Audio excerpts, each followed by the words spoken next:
est détaché. Mais le Pela est toujours à Sapsé.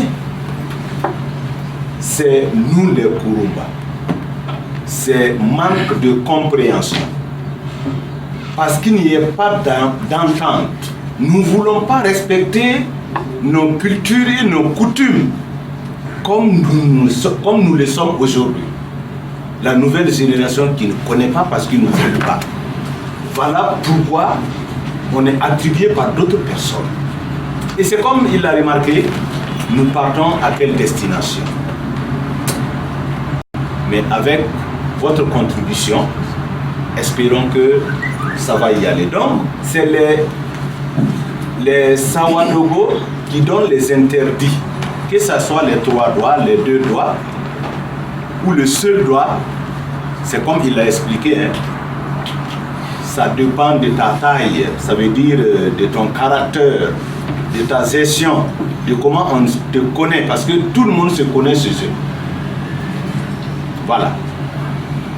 Et quelqu'un nous parlait de pieds. Ah oui, les pieds ne touchent pas le sol une fois que vous êtes intronisé comme le roi de l'Urum. Tant qu'on ne vous permet pas, vous ne pouvez pas. C'est interdit. Il y a beaucoup d'interdits, hein. Il y a beaucoup d'interdits. Et il fallait que nous respections ces interdits-là pour donner la valeur à notre culture. Je vous remercie. Merci bien. Alors, est-ce qu'il y a des questions qui n'ont pas encore été répondues? Il y a des questions? Est-ce qu'il y a des questions qui sont restées en suspens? Oui. Laquelle, par exemple? Le terme pour désigner quelqu'un qui est... La langue, Voilà, la langue. les habitants, en fait, l'ethnie. Alors, il je précise crois que assez simplement, voilà, assez simplement, il faut retenir un terme consacré pour désigner l'ensemble ethnique. Korumba, c'est un nom pluriel. Singulier, c'est Korundo. Et les Korumba parlent une langue Koromfé. Souvent, les gens disent à Koromfé, mais le A est presque dans tous les vocabulaires Korumba. Est-ce que vous voyez? C'est l'indicatif. C'est comme un article. Dans le vocabulaire Kuruma, le A c'est comme un article. Quand on dit Akion, Aboro, et ainsi de suite, il y a toujours un A. Ayondo, Ayinde. Vous voyez, non? Ayo. Mais si vous avez suivi, quand on dit Ayo, mais quand on va donner le nom de, si on dit le Loromio, le Kerion, le Pelion, le A disparaît à ce moment-là. Donc ça, ce sont les termes. Mais je crois qu'il y a quelqu'un aussi qui a posé la question de savoir est-ce qu'on peut être alphabétisé ou tout ça.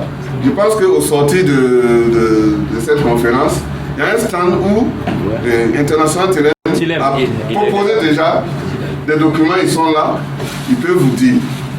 Hein, on peut encore rattraper des choses avec nos enfants. Peut-être que c'est eux qui vont nous enseigner la langue. Parce qu'ils sont très réceptifs.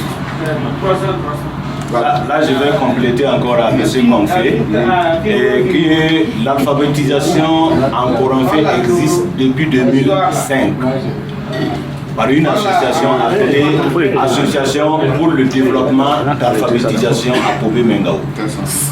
Donc, qui ont en tout cas bravé pour valoriser cette langue-là au niveau national, qui a été reconnue le 65e langue au Burkina Faso.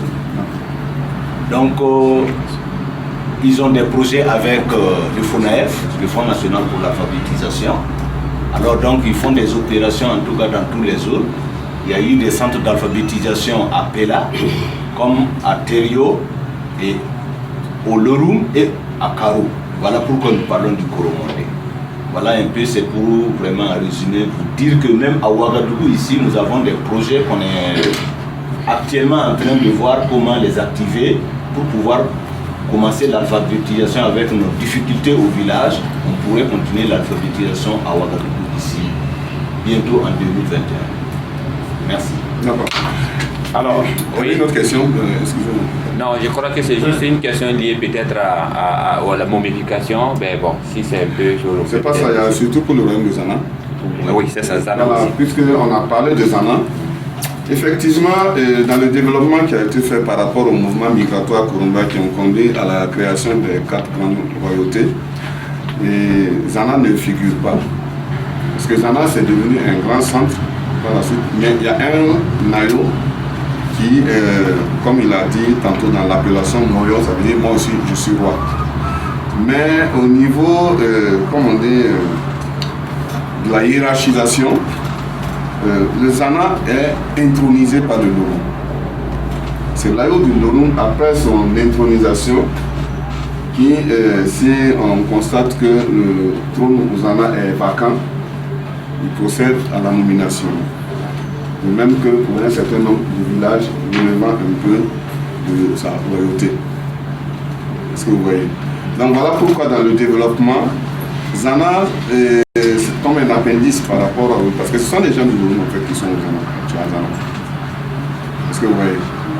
Mais par contre, quand on regarde le mouvement migratoire, avec ce que Seydou a développé, ça conduit à la création justement des 4 grandes entités que vous avez vues.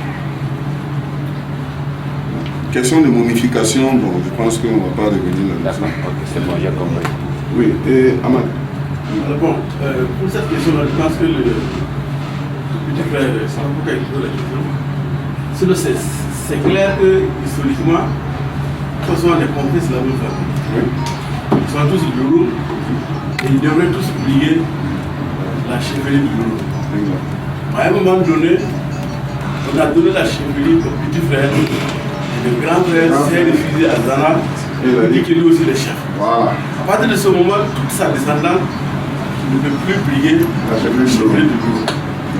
Maintenant, s'il veut être chef, c'est chef de Zana. Voilà. C'est comme ça. Merci pour l'éclairage. Ok, merci bien. Oui, je trouve juste une proposition là. Je ne sais pas si vous sortez de cette conférence, vous pouvez faire des démarches de la radio pour ne serait-ce que les langues vernaculaires. Parce qu'on vers 18h, ça passe, mais comme on les appelle les deuxièmes là, qui passent, il faut que les premiers aussi arrivent à avoir une tranche de langue vernaculaire. D'accord. Il faut que faire cette démarche. Moi, j'ai eu à faire, ça, la langue vernaculaire. Mais après, nous, tout est coupé. C'est la partie argumentale comme si on peut faire des démarches pour réinstaurer ça. merci beaucoup à vos frères et messieurs. C'est aussi une observation parce que avant, quand on regardait la carte ethnique du Burkina, on voyait bien écrit Kurumba, mais aujourd'hui ça n'existe pas. J'ai déjà regardé la carte, la l'IGB, j'ai pas vu ça, et j'ai attiré l'attention du DG de bon, ils ont pris ça à la légère parce que je dis, mais quand même ça existe, le Kurumba existe, ils ont mis moi aussi. Donc il faut revoir ça dans l'organisation, il faut rencontrer ces gens-là et restructurer la chose. Voilà. C'est juste. Parce que depuis tout là-bas jusqu'à Albinda, quand même c'est vaste à redescendre avec, c'est vaste. Voilà. C'est juste. Merci bien. Est-ce que je crois qu'on a passé beaucoup de temps. Nous avons fait pratiquement 3 heures, pas 3 heures, même 4 heures. Ouais. Alors, donc c'est beaucoup. C'est très intéressant. Je crois que c'est une occasion vraiment de reconnaître un peu le mérite des JICAO et de dire merci aux organisateurs par le biais donc, du président du comité d'organisation qui a eu vraiment une bonne idée d'organiser ces journées-là.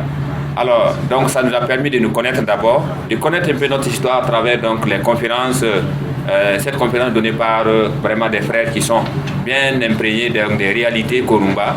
Et on va peut-être prier Dieu pour que cette organisation puisse connaître un succès, afin que prochainement ça ne soit pas dans une petite salle comme ça, et qu'on puisse avoir donc plusieurs conférences, pas une seule, plusieurs conférences donc dans l'organisation, parce que c'est très difficile donc de pouvoir donner tous ces détails-là à travers une seule séance, une seule conférence. Alors donc on va aussi remercier les conférenciers. On sait qu'ils ont beaucoup à dire, hein, mais on ne peut pas tout dire aujourd'hui. Vraiment nous les remercions, mais c'est qu'on fait qui est venu de Dédougou. On se connaît, j'étais à Dédougou, j'étais d'ailleurs dans votre association Haïtam. Je sais qu'il a beaucoup à donner au Koromfé à travers des livres qu'il a écrits, à travers même, je crois même un dictionnaire qu'il a écrit en Koromfé. Et tout ça, ça peut vraiment aider à comprendre la langue. Donc merci à tous ces acteurs, merci donc aux conférenciers, et on va peut-être lever la séance pour une prochaine fois. Pour continuer l'exposition. Voilà, merci bien, merci. Et bon, on est tous et tout d'abord, vous pouvez rester.